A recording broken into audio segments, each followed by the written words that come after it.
José María Cubría Mirapeix es una cara conocida en Santander, médico, forma parte de la opinión pública de Cantabria desde hace bastantes años. Hemos venido a su casa, por cierto, una casa en Pámanes, muy bella, en una finca, aunque está un poco oscuro en el exterior, que dice 1890-1990. Es la primera vez que estoy en esta finca, pero estuve en la Ciudad Jardín y en otros lugares, y hay una vieja relación que se notará por la conversación y por la admiración que profeso a Chencho, que es como le llamamos los amigos. En su currículum, que no usa, en un pequeño compendio, dice simplemente angiólogo, cirujano vascular, pero eso va más lejos. Ha sido vocal de la Sociedad Española de Angiología, que trata de arterias, y cofundador de la Sociedad Española de Flebología, que trata de venas, es decir, como suele él señalar, las tuberías del cuerpo. No es ahora de medicina de lo que más le gusta hablar. Podemos hablar de árboles, de ríos, del mar, de Cantabria. Tiene opiniones políticas, opiniones que antes se llamaban fuertes, pero que sabe flexibilizar de acuerdo con las circunstancias. Chencho, gracias por recibirnos en tu casa. Es un placer verte con esos colores de hombre joven, con una espléndida, con un aspecto magnífico. Y vamos a empezar hablando de lo que tiene sentido periodístico. Dentro de unos días vais a presentar una guía. Es la guía que me acabas de entregar. Sí. Se llama la Guía de Acanto. La Guía de Acanto, sí. ¿De qué trata esta guía y qué es lo que pretende mostrar? Bueno, primero devolverte el agradecimiento porque para mí es un honor que me haces con estos expertos en cine, por lo que veo, en venir a mi casa, que es la vuestra. Esa Guía de Acanto, como sabes, yo me muevo actualmente dentro del ámbito de la defensa del patrimonio cultural en Cantabria, y Acanto es una federación que fundamos en 1999. Es una federación que lo que hace es que aglutina a esas asociaciones que había en Comillas, en Santillana, en Santoña, en Liérgares, en los pueblos de toda la provincia, y que estaban desperdigadas. Con lo cual, a veces sus esfuerzos para la defensa, pues quizá de una piedra noble de su pueblo, se estrellaba contra la pequeñez de la fuerza que tenían ellos solos, y se nos ocurrió fundar la federación esta. Entonces, esto es Acanto, Asociaciones en Defensa del Patrimonio. La guía esta de que me estás hablando, pues es algo que realmente lo hemos hecho con mucho cariño y con mucho interés, porque siempre que se habla de patrimonio, y en la prensa tienes noticias, que si se ha declarado bien de interés cultural, que si se ha declarado el entorno de la iglesia de no sé cuantitos y allí no se puede edificar.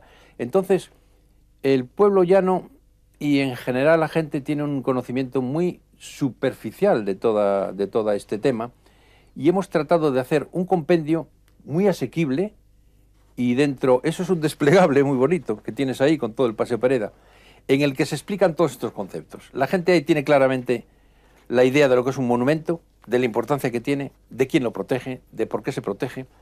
Ese es el tema de la Guía de Acanto, que se va a presentar. Eso que tienes en la mano es una primicia, no lo tiene prácticamente nadie todavía, porque lo presentará el consejero de Cultura el próximo día 16 de noviembre, a las 7 de la tarde en el Ateneo. Vamos a seguir hablando. Esta presentación me parece muy importante animar a la gente a que vaya, porque regalaremos una guía, que las presentaciones del libro ya no se hacen regalando el libro. Vamos a seguir hablando de asuntos ecológicos, del patrimonio, pero no podemos pasar de largo toda una vida de médico, y parece como si no tuvieras propensión a hablar de esto. No sé por qué. Si es que es así. Tuviste un premio nacional de cirugía vascular, sí, que le dio nombre al propio hospital de Valdecilla, el premio Martorell, que creo que es el fundador de esta especialidad. Sí. Y en una operación que quizá no es torpe que recuerdes para que entremos en esa temática. Bueno, estamos hablando... date cuenta que esta especialidad nuestra, la angiología, la cirugía vascular, fuimos prácticamente pioneros. O sea, yo la especialidad esta la terminé en el año 1969. Era una época en que no se hacía cirugía de arterias, simplemente se operaban las varices los cirujanos generales. Entonces, yo tuve la suerte de tener un profesor, mi maestro era el profesor Capdevila, una eminencia mundial en la cirugía vascular, y aparte de la suerte de formarme con él, tuve la suerte de crear un vínculo muy cercano con él. Es un hombre que tuvo un problema en el cual perdió el habla, y entonces cuando iba a los congresos yo era su voz. Esto me puso a mí en contacto con los reyes de la cirugía vascular en Europa y prácticamente en todo el mundo, y me dio la oportunidad de estar muy cerca de los altos niveles de lo que era la cirugía en aquellos tiempos, porque todo esto ahora ya resulta un poco historia. 25 años en la cirugía es algo que no tiene nada que ver con 25 años en la arquitectura o con 25 años en otras especialidades, ¿no? Date cuenta que tú dices, y con razón, que yo soy un poco reacio a hablar de medicina. Y no es que sea reacio a hablar de medicina, es que mi esquema vital me lo hice a largo plazo, como lo sigo haciendo. O sea, yo ya sé lo que haré dentro de los próximos 25 años. Y hubo un momento en que yo dije, yo en el mismo momento en que cumpla 65 años, yo me jubilo, y me jubilo de la medicina absolutamente. Me dedico a otra cosa. ¿Qué motivó esa ruptura? decisión? Pues mira, esa ruptura no me ha costado nada. No me ha costado nada. Por una razón muy sencilla. Porque este mismo avance de la tecnología, yo soy un cirujano del siglo XX, de la mano, del punto fino, del trabajo artesanal. Y yo últimamente, en mi hospital, que es un gran hospital, y esto no quiere decir ninguna crítica, estábamos operando con un televisor, por unos tubos, la nueva tecnología de la laparoscopia, que es algo extraordinario, que nadie me lo tome como una crítica. Pero para mí era una especie de traición marinera a la navegación a vela, ¿no? De repente me habían puesto un motor.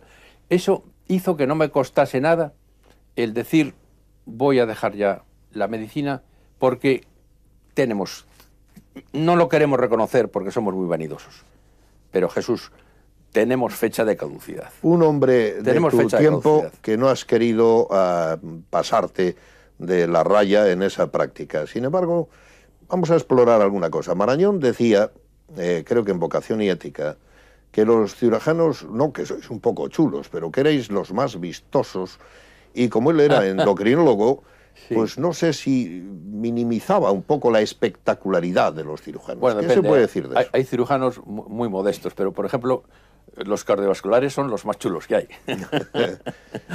No, esto es una broma, ¿no? Pero el cirujano siempre, ¿sabes lo que pasa? Que la acción del cirujano es muy espectacular. El cirujano, nunca se dice de un internista, me salvó la vida. No lo oirás decir de un endocrinólogo, ni de un digestólogo, ni de un médico de respiratorio, aunque te ha salvado la vida. Aunque te ha salvado la vida. En cambio, el cirujano es el que está extracorpóreas, como adornado, sí, y entra al quirófano, bueno, vamos a hacer lo que se pueda, a vida o muerte, sí. Y entonces los resultados a veces pues son realmente espectaculares, y eso, hombre, hay que ser humilde en este tema, ¿no? Nosotros los cirujanos, es muy dramático, Jesús, en mi especialidad, por ejemplo, que trabajas, cuando tú dices trabajas tuberías, pero yo la tubería magna es la aorta. Claro. Por ejemplo, es la vida, ¿no? Y a veces tienes la aorta en tus manos cortada para tener que empalmar un injerto. Es muy dramático eso. Entonces, no sabes en ese momento lo que por dentro tienes que sentir de paz y de entereza, porque no te puedes permitir el lujo del más mínimo fallo, porque está la vida de ese paciente entre tus dedos.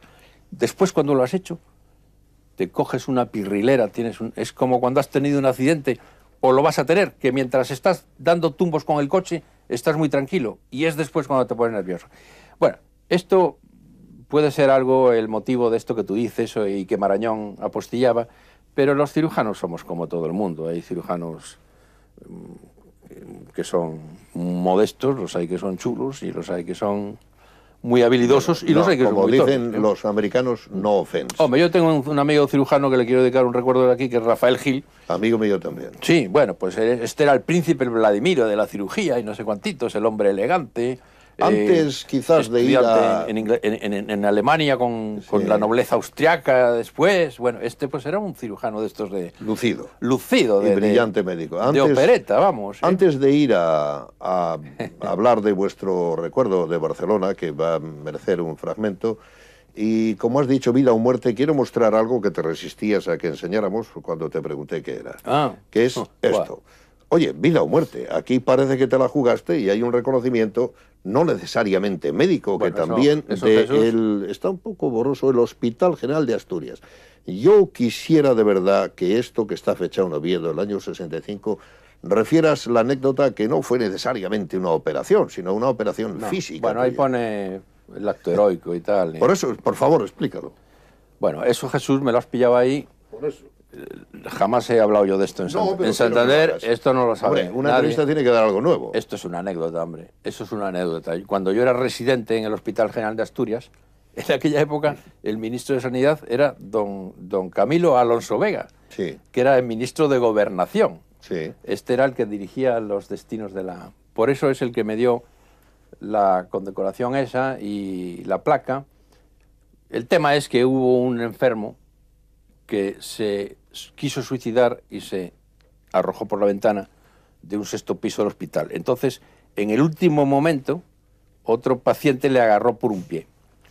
Y entonces yo esto lo vi desde otra ventana y, abreviando, bajé corriendo, me descolgué por una cornisa para tratar de salvar a aquel hombre que se iba a matar, ¿no?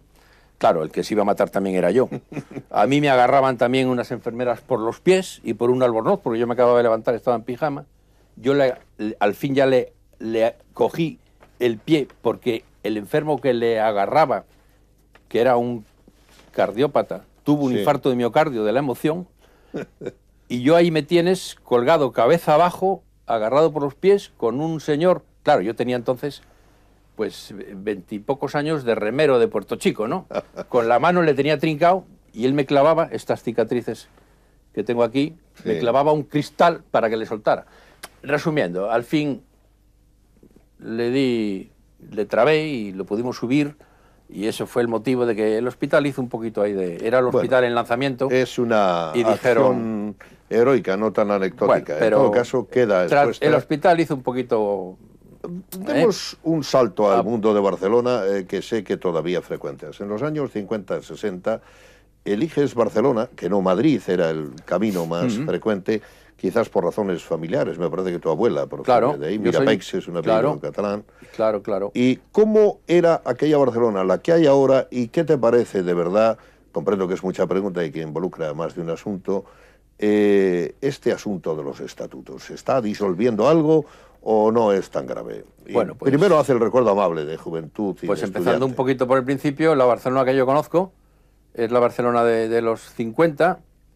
Era una Cataluña enmudecida en sus costumbres y en su idioma. No se podía escribir nada en catalán, ni había emisoras en catalán. Se hablaba catalán, naturalmente. Yo hablaba catalán con mis amigos también.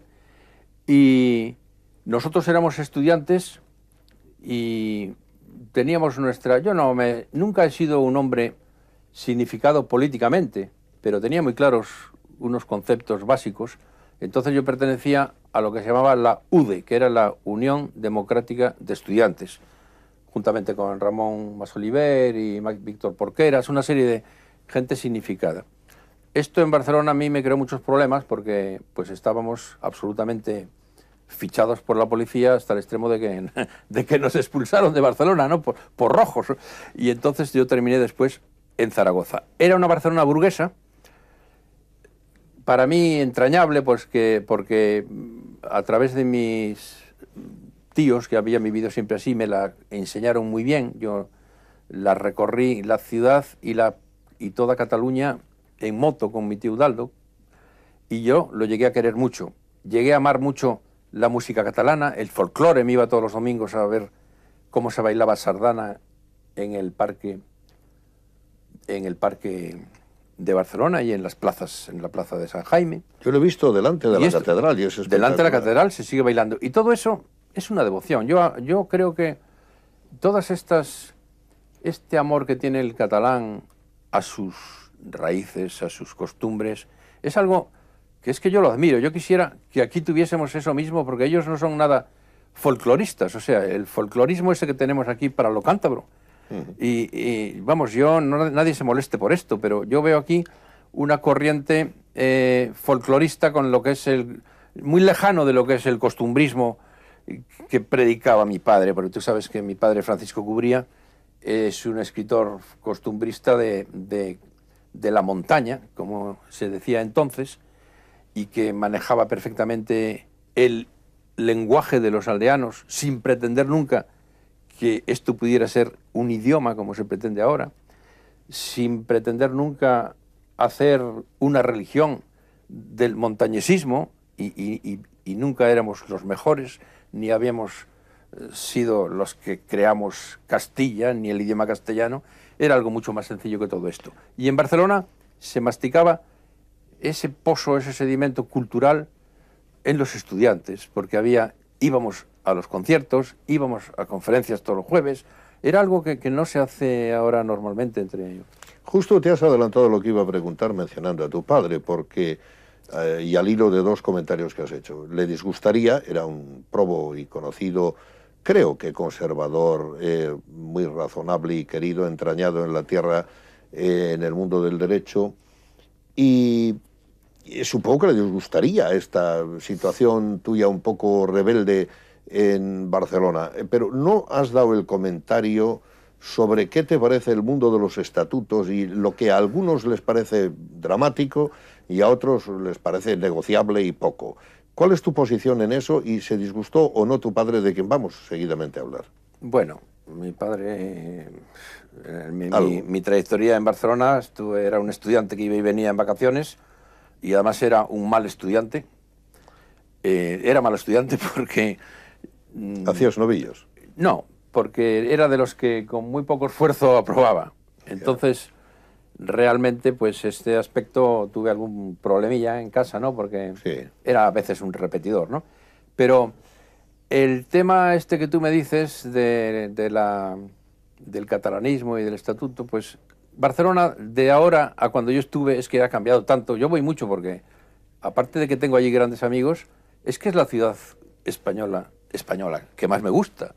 Es la más europea, es en la que pasan más cosas culturales todos los días, es en la que hay un desarrollo arquitectónico más innovador. Ahora, bueno, ya empieza a verlo también en Valencia y en otros sitios, ¿no? Pero ha sido un foco de cultura Cataluña con el que yo siempre me he sentido muy vinculado. Mi abuelo era de Ripoll, mi abuelo Francisco Mirapeix, vino aquí a Santander a dirigir los talleres de San Martín en el año 1898 o así debió de ser. Y es aquí donde formó la familia Mirapeix. Todos los Mirapeix que hay en Cantabria proceden de esta rama de mi abuelo, mi abuelo el catalán, el de Ripoll, Francisco, ¿no? Es por lo que yo fui a estudiar a Barcelona, porque una vez que él se jubila, pues se traslada allí en la época de la guerra, allí muere, y yo voy a estudiar a casa de mi abuela, en un sitio privilegiado del ensamble catalán, en una casa modernista con una escalera llena de dragones que era una joya. Bueno, pues es algo enriquecedor culturalmente, ¿no? Porque es algo tan diferente. Allí conservan todas estas cosas. No es como aquí, que cada año vemos destruir algo de nuestras raíces y algo de lo que da personalidad a la ciudad. Y en cuanto al tema del estatut, pues eso hay que mirarlo con mucha prudencia. El estatut, yo pienso que hay que ser muy comedido en juzgarlo. El proyecto pues es válido y las fórmulas que se han utilizado para llevarlo al Congreso pues son legales.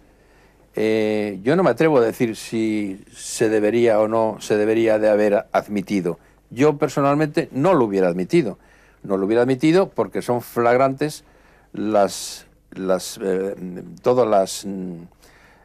transgresiones de la Constitución, que está muy clara en todo lo que dice, y luego ese juego de palabras de identidad nacional. Ya somos mayorcitos para que nos vengan con esas cuentos, exageraciones con estos cuentos chinos, ¿no?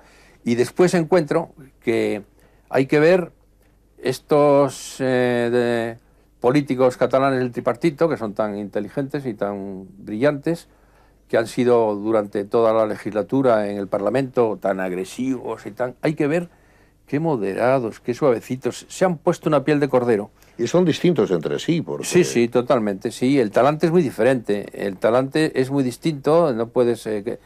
no tiene que ver Carlos Rovira o más con el de Convergencia Lleida. y Unió, con Lleida, ¿no? Con Durán Lleida, pues que Sí. a mí me encanta este señor, ¿no? Y sin embargo ha sido quizá el más duro en esta presentación, quizá ha sido el más duro, pero ha sido el más sincero, porque los demás había un esfuerzo muy grande por parecer que no pasaba nada, y pasa mucho. Queda, Chencho, no te voy a prolongar en este camino político, queda tu posición una vez más clara. Cariño a Cataluña sí, recuerdos de juventud también, pero España con Cataluña incluida. Sin duda. Subiendo las escaleras hablabas de una con dragones en aquella casa de Barcelona. He visto sí. en esta de Pámanes un cuadro de tu madre, Montserrat, Sí. de quien se habla siempre menos porque tu padre no es que opaque, pero ocupa mucho la escena del recuerdo por la literatura y por el trabajo como procurador. Creo que el cuadro es de Flavio San Román. De Flavio San Román, es un dibujo muy bonito de Flavio San Román, sí. ¿Qué has heredado de tu madre? ¿Cómo era? Porque aquí, además de opiniones, Yo, nos gusta el recuerdo biográfico. He heredado el físico, sí. Sobre todo. Y he heredado también el talante. Yo soy un poquito, ¿cómo te diría yo? Muy crítico con las cosas y muy duro a veces diciendo las cosas. Ella era muy directa también, ¿no? Y mi madre lo que era, pues era la persona que ayudó a mi padre a hacer toda su obra, porque Francisco Cubría, mi padre, era abogado, muy ocupado en su bufete, que era un bufete en el que tenía mucho trabajo, era procurador, él ejercía de procurador. Y luego sus horas literarias, pues eran los tiempos libres, veníamos aquí a Pámanes en verano. Escribía con una preciosa letra chiquitina en sobres, ¿no? Escribía en sobres. En cualquier papel que hubiera. Sí, él tenía una tablilla que de puro, que con un par de clavitos, y ahí metía todos los sobres. Era una época, la posguerra, en la que el papel... Yo creo que inventó el reciclaje, ¿no? Porque en esos sobrecitos que estiraba y los clavaba en la tablilla y escribía, ahí escribió toda su obra, que yo tengo algunos de ellos, pues aparte de ser autógrafos, tienen el valor de que es una colección de filatelia, porque va teniendo los sellos de toda la época a lo largo de los años 40, 50 y tal. Se sabe, Chencho, lo de la aventura del pleito de la peseta. Desde luego a mi casa de niño llegaba el boletín de la SAN, donde estaba Nardo y Somonte. Era un acontecimiento cada vez que llegaba esto. Y de tu padre hay buen conocimiento, en la enciclopedia tratamos con modestia, pero creo que bien su obra. Se sabe menos una faceta de fotógrafo. Y creo que acaba de morir un hermano tuyo. Sí, Fernando. Que se puede vincular a esta situación de lo que se llaman los trípticos de la montaña. Sí, te lo he dejado porque es una cosa que está en este momento en plena actualidad, la republicación de los trípticos de la montaña. Mi padre, Francisco Cubría, una de sus facetas era la de ser un muy amante de la fotografía y ser un excelente fotógrafo. Lo que pasa que... Eso es menos sabido. Menos sabido, yo te explico por qué. Igual que no hay libros originales de la primera época, anteriores al incendio, no hay tampoco nada de fotografía, excepto unos álbumes que tenía mi abuela en Barcelona, precisamente, con fotografías muy notables de Cantabria, de la época aquella, ¿no? Y en el incendio se le quemó todo. Se quemaron las fotografías, se quemaron las cámaras. En el año 41 se quemaron todos los libros, porque tú sabes que había fundado las ediciones literarias montañesas con Ignacio Romero Raizábal, con Llano y con don Manuel González Hoyos. Habían fundado los cuatro. Y todos tenían sus libros publicados en sus guardillas, en sus casas, para irlos cediendo a las librerías. Y se les quemaron a todos. A Llano se le quemó la casa, a mi padre se le quemó la casa. Total, los libros de esa época no existen. Y ese raro libro que tienes en las manos es un libro de fotografía. Veo año 32. Es del año 32, efectivamente. Y son trípticos, son 14 capítulos con tres poemas líricos en prosa, es prosa lírica, ¿no? ¿El texto es de tu padre? Claro, claro, el texto es Sí. suyo y las fotografías también. Entonces ese libro tan desconocido, a mi hermano Fernando, que es un hombre que tampoco se conoce su faceta de acuarelista estupendo y de fotógrafo estupendo, Fernando Cubría, que ha fallecido desgraciadamente hace poco, pues se le ocurrió rehacer estos trípticos pero con fotografías suyas. Y esta idea a Valeriano García Barredo le gustó mucho, y no sé incluso si fue Valeriano el que se la propuso. Total, que la obra está ya en avanzado proceso de publicación.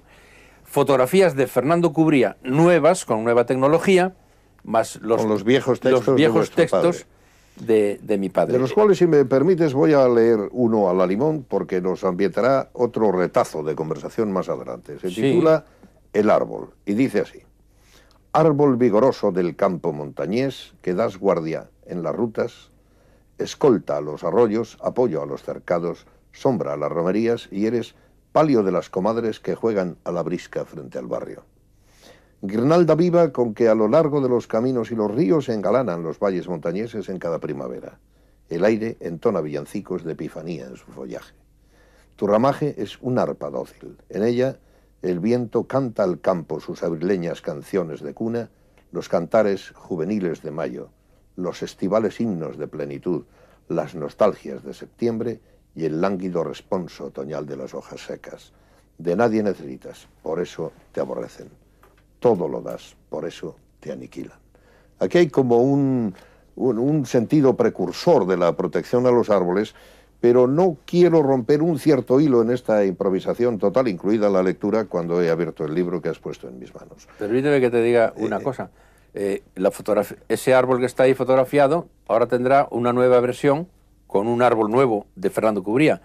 Pero mi hermano Fernando, uno de los problemas que ha tenido al final es porque en esos trípticos hay uno que es el camino y hay otro que es el sendero. Y tenía que hacer una fotografía de un sendero. Y ya no hay senderos en Cantabria. Que machadiano es el término también. Qué bonito. No encontraba un sendero, estaba loco.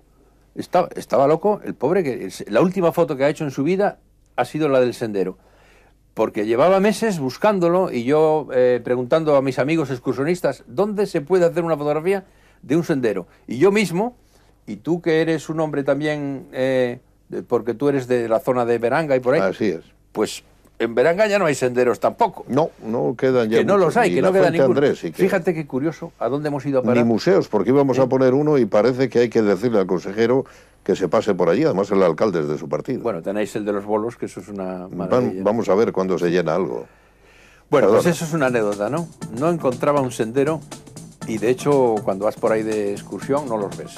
¿Por qué no hablamos un poco de tus hijos antes de entrar en más opiniones? Porque hay dos en el mundo de la imagen y te digo por qué. Ahí completamos un fragmento y luego te abro una pregunta nueva. Hombre, bueno, yo si quieres hablo de mis hijos. Sí, hombre, no se trata Pero de encantado, además, una vamos. exposición de intimidad, pero hay dos en la imagen, quiero decir, de sus Sí, profesiones, Francisco. han pasado por Italia y Sí. yo es que los conocí de niños Sí. y luego la vida nos dispersa Sí, y no... el mayor, que es Francisco Cubría, pues es licenciado en Ciencias de la Información, como se dice ahora. Lo que pasa, se fue por la rama de publicidad. Y es un publicista que, no, él trabaja en una empresa de publicidad, concretamente Sí. en CIC, ¿no? Con una empresa de gran prestigio. Sí. Y yo creo que desarrolla un trabajo, está contento con lo que hace, le veo con creatividad y las cosas que hace me parece que son importantes. Monse es a la otra que te refieres. Sí.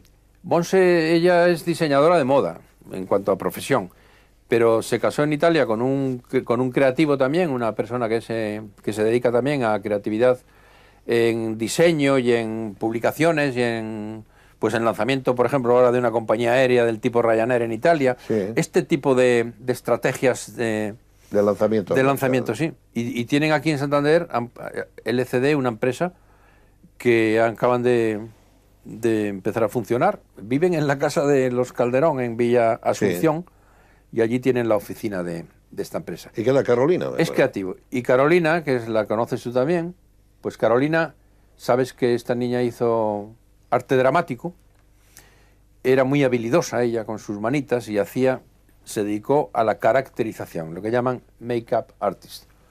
En su día tuvo una beca del ministerio para hacer la especialidad de ópera y estuvo en el Teatro Colón de Buenos Aires 2 años. Tan español. Sí, sí, tan español. Después estuvo trabajando con esto, pues ella ha trabajado en Mérida, en la campaña de ópera de Mérida. Son trabajos que son cuando surgen, ¿no? Cuando surge la temporada de ópera de la Fenice, pues trabaja en la Fenice, en Verona, en la Arena de Verona, en todos estos sitios trabaja y muy contenta y muy bien pagada. Y siempre además lamentando y muy dolida de la poca importancia que se le da aquí entre nosotros a esta actividad. Claro. Porque aquí tenemos un palacio de festivales y ella hizo un curso aquí concretamente para enseñar a los actores a caracterizarse. Sí, sí. Y después cuando se estrenó Aida, que pensó, bueno, pues me llamaréis para que yo trabaje en lo de Aida, pues... Bueno, eso se cuida mucho en Italia. En realidad, es Chencho, una especialidad muy, muy bonita. En estas conversaciones no se trata de buscar el reverso ni exponer la intimidad, pero sí dar el perfil completo, aunque... Pero son profesiones, Jesús. Muchos amigos. Me refiero que el hacerte mencionar los hijos después de hablar de tu padre, de recordar al hilo del retrato de Flavio San Román de tu madre, las cosas son para ayudar a que vengan las conversaciones que vienen. Nadie tiene 2 vidas. Tú, y a esto voy a ir, tienes 2 vidas profesionales, en cierta manera, aunque no pueda caracterizarse como profesional lo que haces ahora en el patrimonio y en el trabajo. Pero el ahínco, el interés, el compromiso es como si fuese profesional. Primero médico, ahora este trabajo en el patrimonio, muchas lecturas, de lo que hablaremos también, pero también has tenido, en cierta manera, 2 vidas personales. Todos recordamos, yo era su amigo, como era de ambos, y además separadamente también de cada uno, a Coco Piris. Coco Piris ha sido una personalidad, todavía resuena en el recuerdo lo emotiva que fue aquella carta que tu hija leyó, diciendo que había sido feliz, que nadie estuviera triste y que había tenido un extraordinario marido. Hoy, felizmente casado con Lola Martín, que fue tu enfermera, vives en la ciudad, aunque creo que mantenéis en El Sardinero todavía un magnífico lugar para, si quieres, estar allí. ¿Cómo se puede enjuiciar ese alargamiento de hombre joven que has sabido imprimir a tu vida con esta especie de doble, que obviamente no es doble, pero me atrevo a preguntarte esto en virtud de la confianza y del interés humano que suscita la pregunta en sí misma? Bueno, no... son 2 etapas de la vida, las 2 muy fructíferas y muy felices, y la época de cuando Coco, tú sabes que montó aquí la galería Rúa. Sí, cómo pues no. Yo colaboraba alguna vez. Cómo no, tú colaborabas mucho con ella, fuiste y bueno, un gran apoyo. Uno de los cámaras que nos está filmando también. Y esta mujer, tú sabes el entusiasmo que tenía, sobre todo el altruismo que tenía en dedicar todo su esfuerzo a la promoción y el apoyo de la gente joven, de pintores jóvenes que no eran conocidos, en los cuales ella ponía mucha fe, hizo un gran esfuerzo. La galería, como sabes, al final pues tuvo que cerrar, porque esas cosas o se mantienen económicamente o son totalmente inviables. Pero yo creo que dejó una simiente muy importante y, de hecho, a mí me satisface mucho ver a muchos de los pintores que allí empezaron, el que hoy día están triunfando, sin decir ningún nombre para que no haya ninguna susceptibilidad, ¿no? Fue una etapa muy interesante. Era una mujer muy generosa, conmigo muy tolerante, y todo eso de que tú dices, pues creo que era muy generosa conmigo y me parece que no me la merecía, ¿eh? Como sabes, pues Coco falleció y toda su labor dejó este sedimento y además dejó este recuerdo, porque a mí me gusta mucho que tú te acuerdes ahora de Coco, ¿no? Y que de vez en cuando veo en el periódico que se hace referencia a ella, porque creo que era una mujer extraordinaria en un mundo absolutamente nuevo e improvisado para ella, porque no procedía para nada del mundo del arte. Era ante todo madre. Chencho, gracias, porque nos gusta poner un poco de emotividad en Lola, pues fue mi nuevo rincón por fortuna, ¿no? De paz y felicidad. De paz, que tú la has visto aquí, como nos ha atendido cuando hemos llegado y se ha Sin duda, desvelado. es antigua amiga mía, y lo de antigua nunca Son se debe decir épocas. con las mujeres también, o sea que es Sí. muy agradable estar en tu casa. Sí. Pero vamos a la faceta que deliberadamente he dejado para el final. El mundo que, no sé si te gusta la palabra, de la ecología. Mira, hoy saqué de un libro de mi casa, cuando te llamé por teléfono no me ha dado tiempo casi ni a leerlo, un apunte que tenía.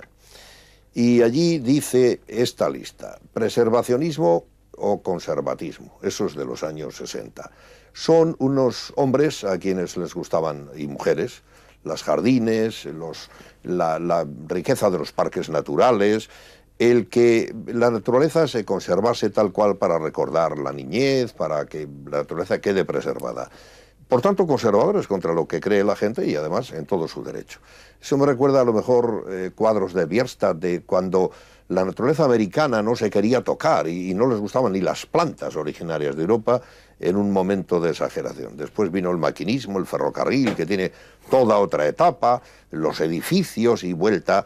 Es decir, en este mundo de idas y vueltas hay un más radical ecologismo, lo que han llamado populismo ambiental, que era más local, de sentimientos anticorporativos. Luego hay algo todavía subiendo en radicalidad, que han denominado Deep Ecology, el bioregionalismo, que es más, que no se pierda el equilibrio y la armonía. Eso tiene un líder, que era Tobías. Hay incluso el ecofeminismo, los greens, ¿Tú en dónde te ves en medio de todo esto? Si es que te ves en algo, porque no entro en la ecología social y otras cosas.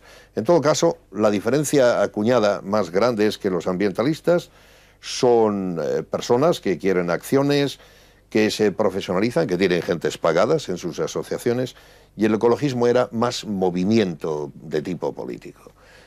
Tú entretienes tu tiempo pasando quizá de la naturaleza del hombre a ver los árboles, el mar y a trabajar. En este sentido, ¿cómo te sitúas?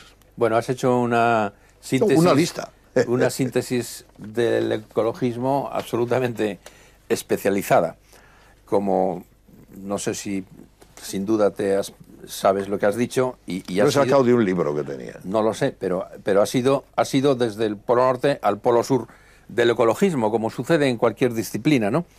Entonces, pues evidentemente en el ecologismo hay unas facetas políticas, y en el ecologismo hay unas facetas medioambientales, y en el ecologismo hay unas facetas artísticas y estéticas. Entonces, ¿dónde te sitúas? Pues yo creo que hay que coger de cada parte lo que te es útil y lo que te es bueno. Yo soy más bien dentro de la línea conservadora evolucionista, o sea, no se puede evitar el progreso invocando la intolerancia absoluta de modificar el paisaje o de... Tenemos ahora, por ejemplo, un ejemplo muy vivo, los aerogeneradores, ¿no? Las nuevas tecnologías de las energías limpias. ¿Cómo vamos a decir que no? ¿Cómo vamos a decir que no a la energía eólica? Pero sí podemos decir ordenada, ordenada. Ni un solo generador si antes no hay un plan eólico estudiado y un plan energético de las energías eólicas, sabiendo dónde se puede poner un aerogenerador y dónde, bajo ningún concepto, se puede poner. Porque yo te podría enseñar fotografías de columnas de medición que las están poniendo o las han puesto. Yo he subido con Seprona para pelear contra esto, desde mi asociación, dentro de excavaciones en campamentos romanos de Espina del Gallego, por ejemplo. ¿Cómo vamos a permitir que en un campamento romano que se está excavando, encima mismo de las excavaciones, nadie pueda poner ni una columna de medición, ni un aerogenerador, ni nada? En Monteornedo, en Valdeolea, también pasaba lo mismo. También había un proyecto de aerogeneradores en unos notorios yacimientos. Toda esa zona es de una riqueza histórica de nuestra propia historia de Cantabria, porque todo el concepto de las guerras cántabras se está modificando ahora con los trabajos de Eduardo Peralta, por ejemplo, las teorías de Schulze y tal. Pues ahora están un poquito en entredicho, porque se está descubriendo que el pensar que los romanos mandaron aquí a 4 quintos para pelear con 4 locos cántabros es un error. Esto era una gran guerra con 4.000 y 10.000 hombres en los campamentos, lo cual supone que hay unas infraestructuras que están ahí y que tienen un valor auténticamente arqueológico y que tenemos que poner nosotros en valor y rescatar. Como ecologistas, pues tenemos que rescatar estas cosas, tenemos que ser cuidadosos con el paisaje y tenemos que buscar el sitio para el aerogenerador, el sitio para la autovía del agua, que también está pasando por yacimientos importantes, destruyéndolos. Te quiero decir que somos ecologistas, a mí la palabra no me gusta, el ecologista, pero somos defensores del patrimonio en todos sus aspectos y la faceta ecológica roza el patrimonio en gran medida, porque el paisaje es un patrimonio y el paisaje lo hacemos nosotros. Eso sí que es una cosa que el paisaje lo hacemos y lo destruimos y lo deshacemos. Y es ahí en donde tendríamos que tener, ¿crees, Chencho, que una mayor observancia? habéis salvado el puente de Gurizo? ¿Cuál era el problema allí? Ah, ¿conoces ese tema? Bueno, la política de carreteras del gobierno de Cantabria a mí me parece fantástica. Yo creo que la cantidad de carreteras nuevas que se han hecho y mejoras y ensanchamiento de viales, bueno, es encomiable, ¿no? Todo lo que se hizo durante el mandato de Revilla como consejero de Obras Públicas y con el que ocupa actualmente el cargo lo mismo. Entonces, hay una cosa que es importante. No es a veces necesario, para hacer una mejora de un vial, el cargarse un puente que tiene un significado histórico importante. Concretamente, el Valle de Guriezo, Guriezo como pueblo no existe, es el Real Valle de Guriezo. Qué bonito es esto. Capital, el puente. Y el puente se llama así porque tiene allí el puente de la Gándara, que es un puente que está en el centro del pueblo, que es el del siglo XVII, y que es un puente con unos contrafuertes de quilla preciosos, en fin, una joya de la arquitectura fluvial de aquella época y que por supuesto pensábamos que había que conservar. En este proyecto de ensanchar una carretera que va a un barrio de 40 vecinos, pues le iban a meter encima una plataforma de hormigón para unas alas, ¿no?, de hormigón, bueno, cargándose toda la coronación, y hemos peleado para salvar ese puente y sobre todo, más que para salvarle, para convencer al propio pueblo y al alcalde, que lo entendió muy bien, que ese puente es una joya que tienen que mimar y cuidar, que lo que tienen que hacer es, quizá hay un puente un poco más arriba, hay un puente un poco más abajo, y ahora en este momento se está barajando ya la estructura de otro nuevo para salvar esto. Pues se ha salvado la señal de identidad más importante del Valle de Guriezo, que es el puente que da el nombre a su capital. Pues eso es una aventura de Acanto, por ejemplo, ¿no? En una de las... Aunque te has situado, yo creo, entre los moderados del ambientalismo, parece que no eres nada tolerante como debe ser, y poco beligerante en cuanto a concesiones para Ollambre. Explica qué pasa con Ollambre, cuáles son las pretensiones, ¿el POL no lo protege suficientemente o sí, cuál es tu temor? Tú sabes que en Cantabria tenemos los espacios protegidos naturales, espacios naturales protegidos, pero el desarrollo de la legislación que realmente les protege, pues esto no se lleva a cabo dentro de los plazos previstos. No me quiero desviar del tema, pero el Parque Natural de Peñacabarga, que a mí me parece que es una joya por el lugar en donde está y las condiciones que está, pues lo quieren descalificar también porque no se ha hecho todo el planeamiento de gestión, ¿no? El Parque Natural de Ollambre pues está en una zona costera que es apetitosísima para los ambiciosos del cemento, y claro, ¿qué más quisieran que poder construir allí 600 apartamentos alrededor de 9 agujeros para jugar al golf o para no jugar, ¿no? Y que entonces, hay que estar ahí vigilantes. Hombre, el Parque de Ollambre es una joya que es intocable y desgraciadamente las cosas no sé por dónde van a ir. Porque... ¿Te habría ofrecido más fiabilidad? Y comprendo que es un poco tramposa la pregunta. Si estuviera al frente del gobierno con bastante poder, porque manejaba las cosas de manera bastante personal, Juan Ormachea, ¿qué opinión tiene para ti la figura de Juan Ormachea? Hombre, me estás haciendo una pregunta, ahora sí me pillas. Juan Ormachea, en primer lugar, si te hablo de Juan Ormachea, te puedo hablar de un amigo, porque Juan Ormachea y yo éramos muy amigos. Entonces, esto creo que no sé si va a sesgar un poquitín mi opinión. Yo... la gestión de Juan Ormachea creo que tuvo sus luces, tuvo sus sombras, tuvo más de positivo que de negativo, y sobre todo pues fue caminando en una dirección que no tenía marcha atrás. Llegó un momento que creo que hizo una huida hacia adelante, pero además hubo, me parece, mucho encarnizamiento con el hombre que estaba en dificultades políticas y el que todo el mundo había adulado, mimado y jaleado cuando triunfaba, y en el momento en que tuvo las dificultades, me parece que fue injusto el encarnizamiento que hubo con él, hasta extremos en que tú conoces, ¿no? Porque es todo público y notorio, ¿no? Se establece el criterio amigo, que era lo que importaba en esta pues conversación. Sí. Hace mucho que no veo a Juan, no tengo relación con él últimamente. ¿Te consideras un hombre polémico? ¿Polémico? Sí, yo creo que sí. ¿Y te consideras algo ingenuo? Sí, yo soy un iluso, o sea, soy un soñador y... Cuando hemos llegado estabas navegando por internet para ir a las pirámides de Egipto. ¿Qué se te ha perdido allí? ¿Por qué lo miras?